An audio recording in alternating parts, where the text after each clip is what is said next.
আসসালামু আলাইকুম বন্ধুরা। আমরা আজকে সকালে বের হয়েছি। দেখো বন্ধুরা কত অন্ধকার। আসসালামু আলাইকুম বন্ধুরা, আজকে আমরা নিচে আসছি। এখন কুমিল্লাতে অনেক শীত। বন্ধুরা আমার সাথেই থাকো, সব ভিডিও তোমাদেরকে পাঠাবো। এখনের মতো থাক।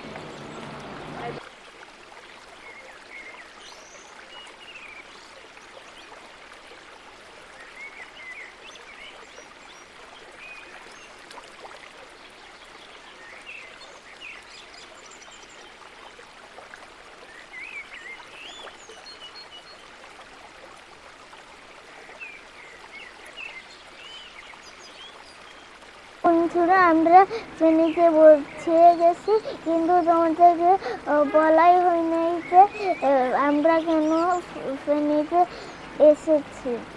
আজকে একটা বিয়ের দাওয়াত, এরকম একটা প্রত্যেক করে অনুষ্ঠান হবে। ওগুলো ভিডিও তোমাদেরকে দেখাবো। বিয়ের সবগুলা অনুষ্ঠান দেখতে হলে সাথেই থেকো। Bye bye.